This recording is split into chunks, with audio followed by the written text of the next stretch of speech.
प्यारे दोस्तों, बहुत बहुत आप सभी का हमारे चैनल पे स्वागत है दोबारा से एक बार फिर से आज। और मित्रों, कुछ दिनों आप लोग और वेट करिए, 1-2 दिन। अब से थोड़ी आपके लिए लंबी वीडियो ही हम प्रयास करेंगे लाने का, ठीक है। और आज हम फिर से लाए 10 प्रश्न। ये मित्रों 2013 के रिपीटेड हैं।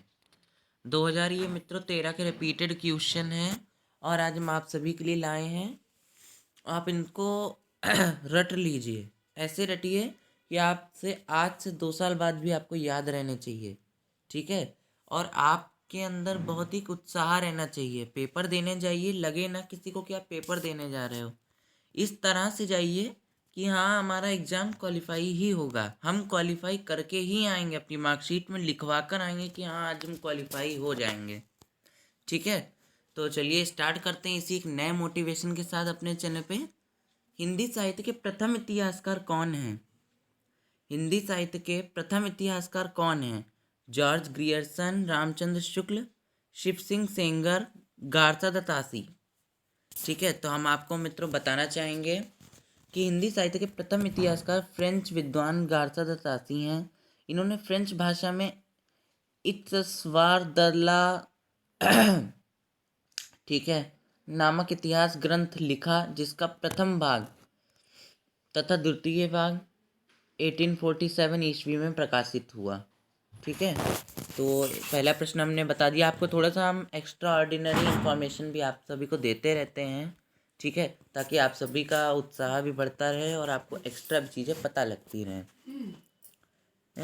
कुमारपाल प्रतिबोध के रचनाकार कौन हैं? हेमचंद्र, सारंगधर, सोमप्रभु सूरी, विद्याधर। तो मित्रों, कुमारपाल प्रतिबोध सोमप्रभु सूरी की रचना है। यह गद्य पद्य सुमिश्रित संस्कृत प्राकृत काव्य है।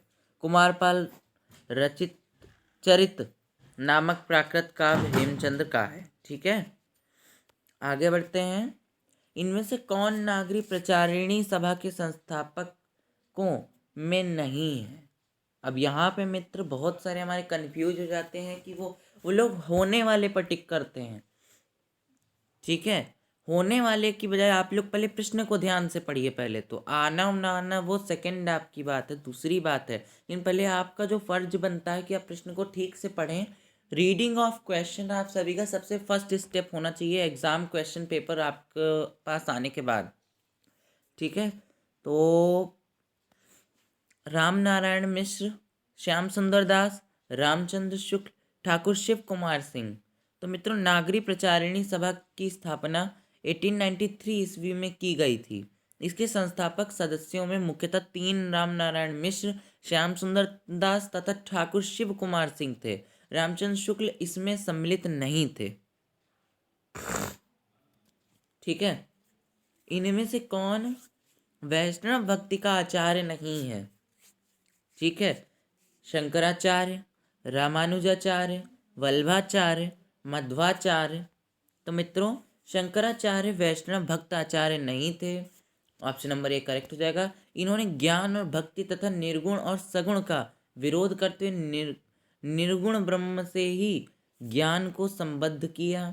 इन्होंने अद्वैतवाद सिद्धांत का प्रवर्तन किया और स्मार्त संप्रदाय की स्थापना की तथा इसी के पंचदेवोपासना की व्यवस्था की। रामानुजाचार्य वैष्णव भक्ति के आदि आचार्य माने जाते हैं। जगनिक की रचना कही जाती है बीसलदेव रासो, परमाल रासो, पृथ्वीराज रासो, आल्हा खंड। तो मित्रों, जगनिक की रचना का मूल नाम परमाल रासो है। इसी को उत्तर प्रदेश में आला खंड के नाम से जाना जाता है। तो मैं ठीक है, तो ये तो हो गया। और विकल्प में दोनों होने के कारण यूजीसी ने, यानी कि जो नेट में आता है ना, एनटीए ने और यूजीसी ने, दोनों ने इसे सही माना है, क्योंकि दोनों ही ठीक हैं। आलाखंड D and B both are correct, ठीक है। राम की शक्ति पूजा की योग की प्रक्रिया का स्रोत क्या है? वेदांत, योग वरिष्ठ, नव वेदांत, हठ योग। वेदांत, योग वरिष्ठ, नव वेदांत, हठ योग। तो तो मित्रों राम की भक्त शक्ति पूजा निराला की लंबी कविता है। यह नव वेदांत यौगिक प्रक्रिया पर आधारित है तथा इसका प्रेरणा स्रोत कृतवासी रामायण या बंगला है। इनमें से कौन तार सप्तक के कवि नहीं है? भारत भूषण अग्रवाल, भवानी प्रसाद मिश्र, प्रभाकर माचवे, गिरिजा कुमार माथुर। तो मित्रों तार सप्तक प्रयोदवाक का जन्म माना जाता है। दूसरा सप्तक, तीसरा सप्तक, चौथा सप्तक में छपा था। इन सप्तकों के संपादक अज्ञेय थे।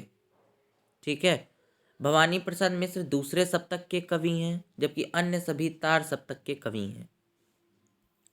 एक हथौड़ा वाला घर में और हुआ किसकी पंक्ति है? ठीक है, केदारनाथ अग्रवाल, रामदरस मिश्र, राम कुमार वर्मा, सुमन।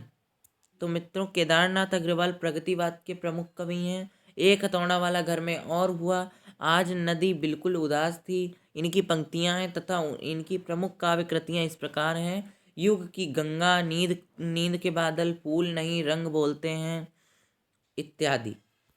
प्रयोगवाद को बैठे ठाले का धंधा किसने कहा है? डॉक्टर नगेंद्र ने, शिवदान सिंह चौहान, राम कुमार वर्मा, नंद दुलारे वाजपेयी। तो मित्रों नंद दुलारे वाजपेयी को प्रायः छायावादी, स्वच्छंदतावादी,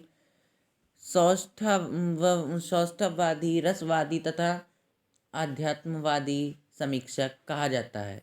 इन्होंने प्रयोगवाद को बैठे ठाले का धंधा कहा है। अब मित्रों हम अपने लास्ट प्रश्न पे आते हैं। अग्निपथ के पार चंदन चांदनी का देश किसकी पंक्ति है? आज मित्रों हमने पंक्ति वाले प्रश्नों को ज़्यादा हल किया है।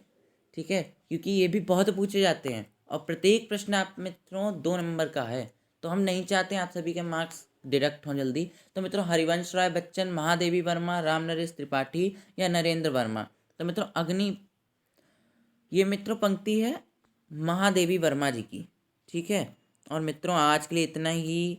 कम पढ़िए लेकिन ऐसा पढ़िए जो आपको आने वाले 2-3 साल तक के लिए भी याद रहे, मेरा कथन यही है।